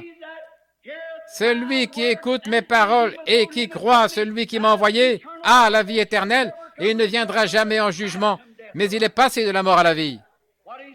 Le péché, qu'est-ce que c'est? L'incrédulité. Qu'un petit quelque chose surgisse et au lieu de consulter tout de suite l'Écriture pour voir si c'est vrai ou pas, oh, vous dites, non. Vas-y, tu vois, moi, je vais simplement continuer à être ce que je suis, un presbytérien. Allez-y. Aveugle. Et vous provoquez Dieu. Quand Dieu fait quelque chose, il s'attend à ce que la nation le saisisse. Mais au lieu de ça, vous savez, eh bien, je ne suis vraiment pas sûr. Il s'attend à ce que les gens le saisissent. Si ces choses vous importent réellement, asseyez-vous, prenez l'Écriture, parcourez-la, sondez-la à fond, voyez-vous si ça s'est déjà produit, si ça a été prédit. Voyez-vous. Et alors, vous le saisirez. Amen. Maintenant, remarquez. Aujourd'hui, si vous entendez sa voix, n'endurcissez pas votre cœur, comme au jour de la provocation, lorsque Dieu a été provoqué par eux. En effet, ceux qui se révoltèrent, après l'avoir entendu, l'évangile que Moïse avait prêché, mais pas pourtant tous ceux qui étaient sortis d'Égypte sous la conduite de Moïse. Combien savent? Combien de personnes ont été sauvées par le groupe qui était sorti? Combien? 2, c'est vrai. Combien connaissent leur nom? C'est juste, Caleb et Josué, les 2 seuls, sur 2 millions et quelques. Maintenant, écoutez. Mais, le verset 17 maintenant, et contre qui Dieu fut irrité pendant 40 ans à cause de l'incrédulité. Contre qui? Sinon, contre ceux qui ont péché, qui ne croyaient pas. Prenez le dictionnaire et cherchez la signification de péché. Prenez le dictionnaire biblique. C'est l'incrédulité. L'incrédulité, c'est le péché. Celui qui ne croit pas est déjà condamné. Saint Jean 4. Déjà condamné. Et dont les cadavres tombèrent dans le désert, et à qui jura-t-il qu'il n'entrerait pas dans son repos? Votre incrédulité. Oh, je ne vais jamais arriver à mon chapitre. Mais regardez, voilà ce qui ne va pas avec cette nation aujourd'hui. Des signes et des prodiges ont traversé cette nation. Et qu'est-ce que les gens font? Ils tournent constamment le dos à cela. Et il a dit, je jure que je ne les laisserai pas entrer dans le pays vers lequel ils étaient mis en route. Qu'est-ce qui ne va pas avec les églises aujourd'hui? Leur incrédulité a provoqué Dieu. Alléluia. De ces pierres-ci, il peut susciter des enfants à Abraham. Il a essayé de leur donner l'Évangile. Et les gens ont endurci leur cœur. Ils se sont regroupés dans des sectes, ils ont formé des dénominations, nous croyons ceci et rien d'autre, et Dieu n'a pas pu entrer. Où se trouve-t-il aujourd'hui? Ils sont rancards. Mais le petit groupe fidèle de Dieu continue toujours à avancer, accompagné de signes et de prodiges. Il les met à l'épreuve. Chaque fils que Dieu vient à Dieu doit d'abord être éprouvé, testé. La formation de l'enfant, la première chose qui arrive. Oh, eh bien, peut-être qu'il n'y a rien de vrai là-dedans, en fin de compte. Alors vous êtes un enfant illégitime et non pas un enfant de Dieu. Un enfant de Dieu est de la postérité d'Abraham, qui appelle les choses qui ne sont pas comme si elles étaient. Dieu l'a dit, et il continue d'avancer. Peu importe le qu'en dira-t-on ou toute autre chose, il continue d'avancer quand même. Dieu l'a dit. Pendant 25 ans, il a attendu ce bébé. Peu importe combien c'était contraire à toute raison, mais il s'est séparé des incroyants. pour pouvoir croire. Amen. Oh là là, je me sens religieux. Pensez-y. Vous devez vous séparer de ces dogmes du monde. Ah, les jours des miracles sont passés, ça n'existe pas. C'est du fanatisme. Séparez-vous. La Bible dit, sortez du milieu d'eux et séparez-vous, dit le Seigneur, et je vous accueillerai. Comme c'est merveilleux. Je vous recevrai après que vous serez séparés. Vous serez mes enfants, je serai votre Dieu. Séparez-vous. Ne vous mettez pas sous un joug avec les infidèles. C'est vrai. Un jeune homme qui se lance dans le mariage, qui se marie avec une jeune fille qui ne croit pas, ou une jeune fille qui se marie avec un garçon qui ne croit pas. Ne faites surtout pas ça. Peu m'importe qu'il soit mignon ou qu'elle soit très mignonne, et ses grands yeux, tout ça va disparaître un de ces jours. Mes frères, votre âme vivra pour toujours. Faites attention à ce que vous faites. Si elle n'est pas une vraie croyante ou lui un vrai croyant, ne vous mettez pas sous un tel joug. Tenez-vous loin de ça. Tôt ou tard, vous aurez des problèmes. Maintenant, écoutez. Au verset 17. Dieu irrité pendant 40 ans, contre qui? N'était-ce pas contre ceux qui péchaient et dont les cadavres tombèrent dans le désert, à qui il jura qu'ils n'entreraient pas dans le repos? Ils ont commencé au début. Ils ont vu les miracles. Mais ils ne sont jamais arrivés au pays promis. Juste un nombre sélectionné. 2 sont entrés dans le pays promis. Maintenant, qu'est-ce que Paul faisait? Il parlait aux chrétiens. Ne laissez surtout pas ce même évangile qui a été prêché là-bas avec des signes et des prodiges et la colonne de feu qui les conduisait. Quand ces choses se reproduiront, ne tombez pas là le long du chemin par incrédulité en vous mettant à douter car leurs cadavres sont tombés dans le désert. Maintenant, rapidement, soyez attentifs. Sinon, à ceux qui n'avaient pas vécu, ainsi, nous voyons qu'ils n'entrèrent pas à cause de leur incrédulité. Une fois, il appelle cela le péché et autrefois l'incrédulité. L'incrédulité, c'est le péché. Ils ne sont pas entrés à cause de leur incrédulité. Ils avaient vu ce prophète, Moïse. Ils avaient vu ce qu'il avait fait. Ils avaient vu ce qu'il avait dit. C'était la vérité, chaque fois, continuellement, la vérité. Cette colonne de feu apparaissait devant eux. Ils l'avaient observée. Ils l'ont vue. Paul, qui plus tard va essayer de présenter là l'expérience qu'il avait vécue. En essayant de relater cette expérience, il en a montré le type de l'Ancien Testament. Maintenant, nous sommes entrés dans une nouvelle chose, une nouvelle phase, une nouvelle dispensation par Jésus-Christ. Autrefois, le Seigneur leur est apparu par les prophètes, mais maintenant, il le fait par son Fils Jésus. Voyez? Et il a abordé ces expériences, il leur a fait voir le type de ces expériences, il leur a montré ce qui se produisait là, ce qu'il en était des signes et des prodiges. Maintenant, il dit, ils n'entrèrent pas à cause de leur incrédulité. Ils n'ont pas cru. Mais maintenant, nous entrons dans une dispensation, une nouvelle dispensation. N'endurcissez pas votre cœur. N'agissez pas comme eux au jour de la provocation, quand ils ont provoqué Dieu. Comment l'ont-ils fait? Pas en menant une vie immorale. Je veux bien éclaircir ça. Vous dites, frère Branham, je vais à l'église. C'est bien. Je n'ai jamais menti de ma vie. C'est bien. Je n'ai jamais volé, je n'ai jamais fait ceci. C'est très bien. Tout ça, c'est bon. Mais c'est toujours pas ça. Le péché, c'est lorsque Dieu se manifeste et que vous ne croyez pas. Vous ne voulez pas écouter. Alors vous dites, mon Église n'enseigne pas ça. Mais le fait est que la Bible l'enseigne et que Dieu le prouve. Voilà la chose. Maintenant, regardez un instant. Nous allons aborder quelque chose de réellement profond. Alors, mettez votre conscience dans votre poche, là, jusqu'à ce que vous soyez à l'extérieur. Soyez attentifs. Craignons donc, tandis que la promesse d'entrer... Regardez ici. Regardez. Qu'aucun de vous ne s'en trouve exclu. Dans le chapitre précédent, Paul essaie de leur parler de ces choses.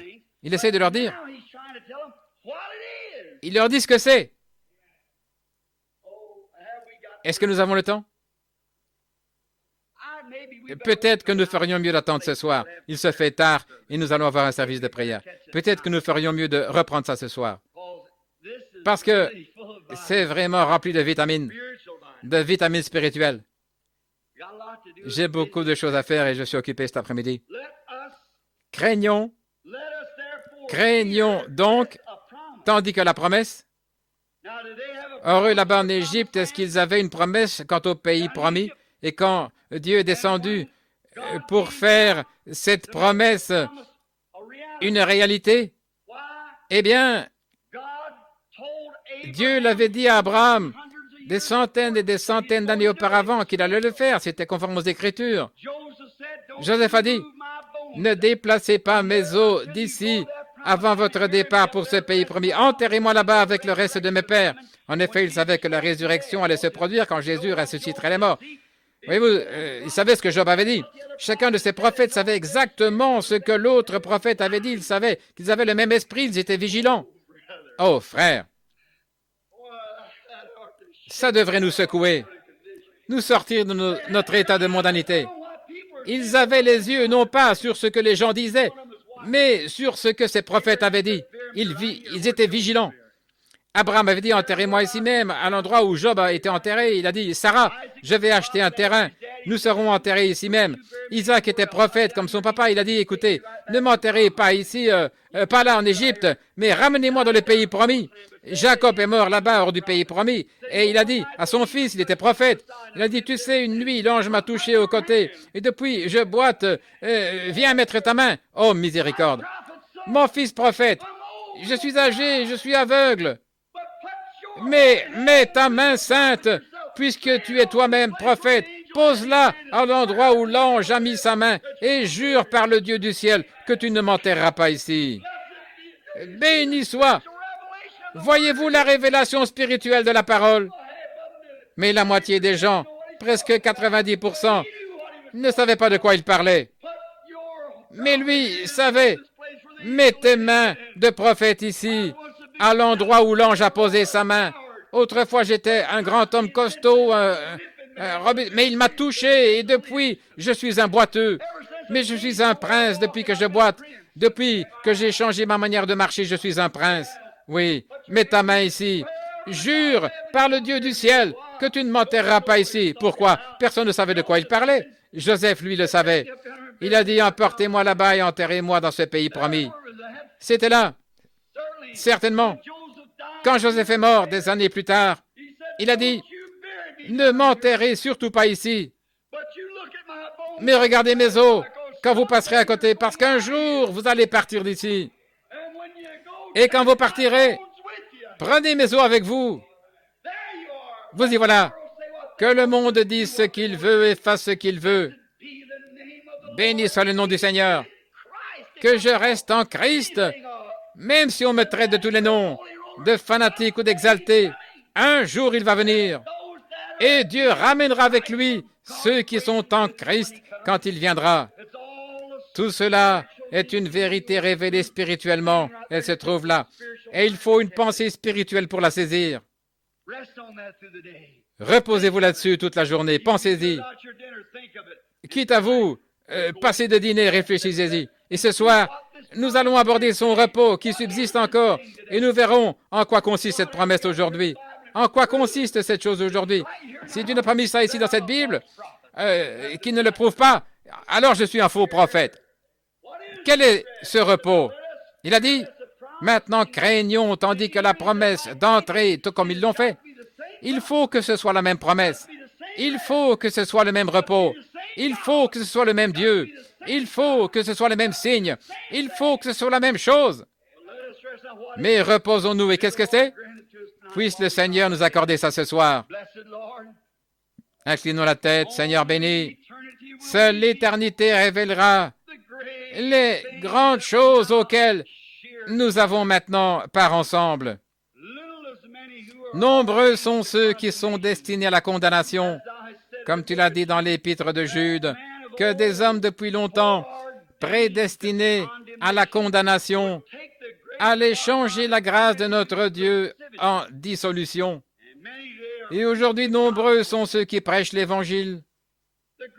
la grâce de Dieu, ils en font un procédé pour s'enrichir.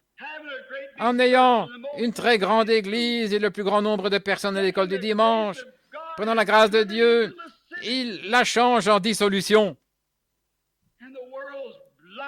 Et le monde est aveugle, les gens agissent comme des cochons aveugles. Ils ne comprennent pas. Oh Dieu, ouvre notre entendement. Que notre entendement ne soit pas comme celui des enfants de ce monde. Car tu as dit dans ta parole que les enfants de ce monde sont plus sages que les enfants de la lumière. Au commencement, il en était ainsi. Les enfants de Caïn sont devenus de grands et éminents savants. Ils sont devenus de grands éducateurs. Ils sont devenus des ouvriers sur différents matériaux. Ils ont continué à progresser. Ils étaient très religieux. Mais ils ont été condamnés et engloutis dans le jugement. Leurs carcasses ont flotté sur les eaux et leurs âmes sont allées dans le séjour des morts. Et Jésus est allé leur parler. Quand il est mort, il est allé dans le séjour des morts et a prêché aux âmes qui étaient en prison, qui ne s'étaient pas repenties lorsque la patience se prolongeait au jour de Noé, disent les Écritures. Et Dieu, quand il était sur la terre, il a dit, « Ce qui arriva du temps de Noé arrivera de même à l'avènement du Fils de l'homme. » Mais nous remarquons ensuite la lignée de Seth, des hommes humbles, de vrais hommes de Dieu, qui ne connaissaient pas beaucoup les choses du monde, qui n'avaient aucun intérêt pour les choses du monde. Au contraire, ils avaient rejeté tout fardeau et avaient cru Dieu, et ils sont devenus des prophètes et de grands hommes dans le royaume, tandis que les autres, l'autre monde religieux, riait d'eux, se moquait d'eux. Mais l'heure est venue où le déluge et le jugement sont venus. Il en était de même à la venue de Jésus-Christ. Comme ils ont ri, ils se sont moqués de lui alors qu'ils avaient leur propre religion et leurs grandes églises. Ils se sont moqués de l'étoile du matin. Ils ont ri de lui. Mais ils ont quand même subi le jugement. Et quand ils ont fui et qu'ils sont entrés dans Jérusalem, là, ils ont mangé leurs propres enfants car ils mouraient de faim, et leur sang a coulé par les portes des rues quand on a incendié la ville et le temple, et leurs âmes sont allées en enfer. Seigneur, nous en sommes là de nouveau, la troisième fois, cette fois, et 3 est le nombre de la vie. Nous en sommes là, prêts pour l'enlèvement. L'Église continue à avancer, le grand monde de la science, les églises aujourd'hui remplies de croyants sceptiques.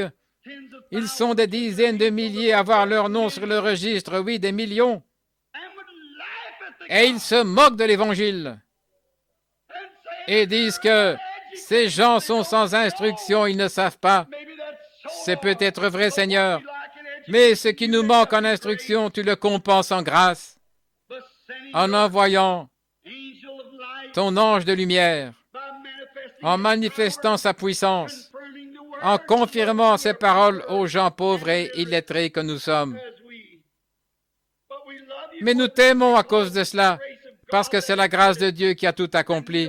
Et nous savons que nous sommes passés par une naissance. Nous ne sommes pas agréables du tout. Nous sommes très désagréables. Mais toi, par ta grâce, tu as tendu ta main miséricordieuse et tu nous as ouvert les yeux. Car Jésus a prié pour nous, comme Élie avait prié pour Géasi, quand celui-ci essayait de voir autour de lui. Et aujourd'hui, nos yeux sont ouverts. Nous voyons les choses de Dieu et nous savons que nous sommes au temps de la fin, au moment où les jours des nations sont presque terminés, où il va choisir un peuple qui porte son nom. Fais que nous soyons inclus, Seigneur, humblement nous t'implorons. Nous te prions de l'accorder. Bénis-nous, bénis ce petit auditoire. Ce matin, il est composé de gens de toutes sortes de religions et de croyances. Mais fais et qu'ils délaissent ces choses aujourd'hui, qu'ils regardent tout droit au calvaire en disant « Oh Dieu, façonne-moi, forme-moi ». Le prophète a dit qu'il est allé chez le potier pour être brisé et façonné de nouveau. Façonne-nous et forme-nous à la manière dont Dieu le veut pour nous. Peu importe si nous devons être la carpette dans la maison du Seigneur. Je préfère être le paillasson plutôt que d'habiter sous des tentes parmi les méchants. Accorde le Seigneur. Alors bénis-nous maintenant et garde-nous humbles. Fais que nos cœurs soient ouverts, que notre pensée soit claire quant aux choses de Dieu, car nous le demandons au nom de Christ. Alors que nous avons la tête inclinée, je me demande si quelqu'un veut qu'on pense à lui dans la prière pour le salut de son âme. Voulez-vous lever la main? Vous qui êtes un simple pécheur, que Dieu vous bénisse, jeune homme. Qui d'autre? Que Dieu vous bénisse là au fond. Que Dieu vous bénisse, madame. Quelqu'un d'autre aimerait qu'on pense à lui dans la prière pour son âme. Que Dieu vous bénisse, monsieur. Vous avez la main levée. Que Dieu vous bénisse. Et vous ici? Merveilleux. Y aurait-il encore quelqu'un, juste avant de terminer? Que Dieu vous bénisse là au fond. Dites, maintenant regardez, je vais vous demander quelque chose. Je ne veux pas du tout que vous pensiez que c'est en rapport avec ce petit tabernacle. Je ne veux pas que vous pensiez que c'est en rapport avec les gens ici. Et Dieu miséricordieux n'allait pas penser que c'est parce que l'ange du Seigneur s'est fait photographier avec moi et quelque chose comme ça, que c'est en rapport avec ça. Oh Dieu, si j'avais ce sentiment, alors frère, c'est moi qui devrais être à l'autel plutôt que de vous demander de vous avancer. Mais je dis ici, je ne fais que dire ceci en me fondant sur l'Écriture, que vous voyez que c'est la vérité. Si je le disais et que ça s'arrêtait là et que je faisais comme n'importe quel autre prédicateur ou quelque chose du genre, eh bien, ce serait différent. Mais vous voyez, ce qu'il y a, c'est que Dieu revient tout de suite après pour prouver que c'est la vérité. C'est ce qui rend la chose réelle, c'est que Dieu le prouve. Et non seulement ça, mais sa parole le dit et il le fera. Et maintenant, si vous n'êtes pas en règle avec Dieu, alors levez simplement la main et dites, priez pour moi. Très bien, là où vous êtes, environ 8 ou 10 mains se sont levées, demandant la miséricorde pour leur âme. Alors que vous avez la tête inclinée, maintenant priez. Souvenez-vous, c'est à vous de vous repentir. Je ne fais que demander pour vous que Dieu soit miséricordieux. Mais c'est ça, l'autel. Dieu vous a amené à un endroit dans votre pensée. C'est ça, l'autel. S'avancer devant l'autel, nous croyons à ça, bien sûr. Mais votre véritable autel, c'est l'endroit où Dieu vous a rencontré. Et il vous a rencontré là où vous êtes assis. C'est là votre autel. Maintenant, vous dites, oh Dieu, sois miséricordieux envers moi, un pécheur. Et qu'à partir d'aujourd'hui, je vive pour toi, Seigneur. Si tu m'aides, je te servirai. Peu importe ce qu'on dira. Seigneur, je prie ici même, enlève de moi cet esprit impertinent. Enlève de moi ce tempérament colérique, Seigneur. Je ne peux pas agir comme ça. Et j'ai de la haine dans mon cœur, je suis jaloux, de la méchanceté, j'ai ceci, cela. Enlève ça, Seigneur, je ne veux pas être comme ça. Rends-moi gentil, humble, docile. Rends-moi doux. Fais de moi une personne qui puisse gagner des âmes à toi. Permets-moi de faire quelque chose pour toi, de démontrer ma reconnaissance par ma vie. Voilà la prière que vous faites. Père céleste, ils sont à toi. Ce sont les fruits du message ce matin. Ils ont levé la main. Quelque chose les a poussés à faire cela. Ils ont défié les lois de la gravitation quand ils ont levé la main. Il y avait un esprit en eux qui a pris cette décision. Ils ont levé la main pour indiquer qu'ils ont accepté le Créateur qui les a fait. Et maintenant, Père Céleste, je te prie de les bénir et de leur donner la vie éternelle à l'instant. Il n'y a rien que je puisse faire. Les faire venir autour de l'autel, les mettre dans une autre pièce, faire tout le travail. Il faut que ce soit toi qui fasses cela, Seigneur. Nous ne pouvons rien faire de plus que prêcher la parole. Tu as dit, la foi vient de ce qu'on entend la parole de Dieu. Nous avons prêché la parole et ils ont levé la main pour indiquer qu'ils croyaient. Et maintenant, donne-leur la vie éternelle, parce que tu as promis de le faire. S'ils étaient sincères en levant la main, ils sortiront de ce bâtiment ce matin en étant des chrétiens gentils, doux, humbles, parce que tu l'as promis et tes paroles ne peuvent pas faillir. Je le demande au nom de Jésus-Christ. Amen.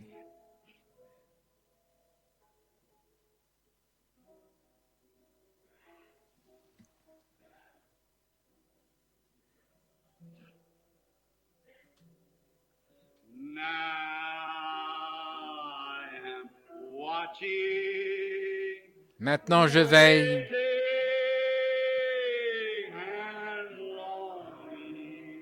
J'attends et j'ai un ardent désir de cette cité glorieuse que Jean a vu descendre.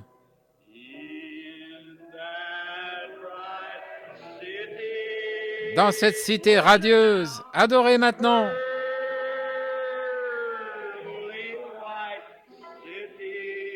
Cité d'un blanc de nacre.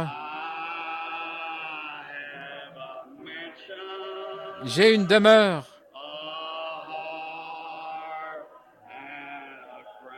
une harpe et une couronne.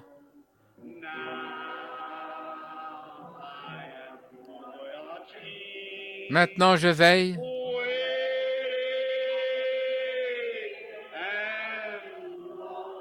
J'attends et je languis.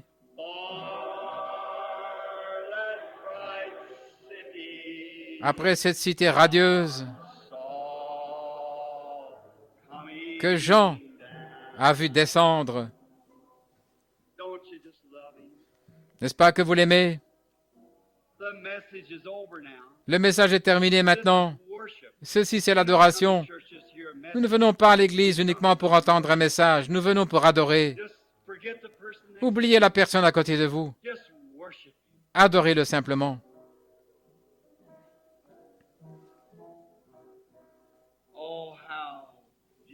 Oh, que c'est beau, que c'est merveilleux. Dites-lui simplement, vous n'avez pas besoin de le dire à haute voix. Dites-lui simplement dans votre cœur, je t'aime, Seigneur. Pardonne-moi mon péché. Oh là là.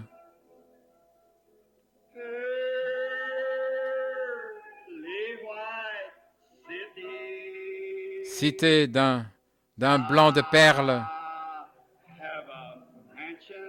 J'ai une demeure, une harpe et une couronne.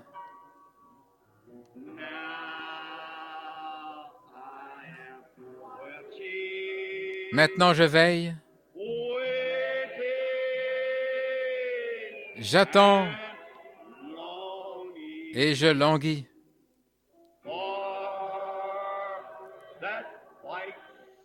Après cette blanche cité que Jean a vu descendre, Dieu notre Père accueille-nous. Nous attendons pendant que nous écoutons la parole. Nous languissons. Nos cœurs ont soif de toi, comme une biche soupire après le courant d'eau. Notre âme a soif de toi, ô Dieu. Nous languissons et nous attendons. Nous attendons cette heure où Jésus viendra. Nous attendons le moment où nous serons sommés d'aller au ciel. Pas pour comparaître en jugement devant le juge, ça c'est du passé. Nous sommes morts aux choses du monde, nous sommes entrés en Christ. Et c'est lui qui a subi notre jugement. Il est maintenant notre avocat au trône de justice. Notre avocat béni, qui sur base de notre confession a plaidé notre cause jusqu'à ce que nous reconnaissions que nous sommes indignes. Comme l'a dit notre chère sœur ce matin dans son témoignage en déposant ses petits sous, depuis que je viens ici, j'ai appris que ce n'est pas ma sainteté, c'est la sainteté de Dieu. En vérité, Seigneur, nous enseignons aux gens qu'il n'y a rien de bon dans l'homme, rien du tout. Et qu'est-ce que l'homme, que tu te souviennes de lui? Mais c'est la grâce de Dieu qui nous a été manifestée. Et nous nous confions uniquement dans ses mérites à lui, pas dans les nôtres. Et nous t'adorons, Dieu très saint, car tu as eu la bonté de nous inclure dans ton grand royaume, dans tes grands plans. Nous te recevons dans nos cœurs par la foi et par ta grâce. Nous croyons que tu nous l'as accordé pour la gloire de Dieu, pour le service de Dieu. Maintenant, Seigneur, guéris les malades alors qu'ils s'avanceront pour qu'on prie pour eux ce matin. Donne-leur cette joie, car ils désirent ardemment être en bonne santé. Fais-leur savoir que ces petites afflictions légères qui leur sont imposées, ce n'est qu'un temps de test. Dieu est au courant de tout. Il l'a fait pour voir comment nous allions réagir. Puisse-t-il s'avancer sans hésiter, revendiquer cette œuvre achevée. Puisse-t-il ne pas te provoquer en courant ici et là et dedans et dehors. Eh bien, je ne sais pas, ceci, cela. Seigneur, puisse-t-il prendre une position claire en disant, Seigneur, c'est toi qui m'as sauvé, c'est toi qui as fait ces choses pour moi. Je crois en toi. Je mets ma confiance en toi aujourd'hui. Et je te prie d'accorder cela aux gens au nom de Christ. Amen.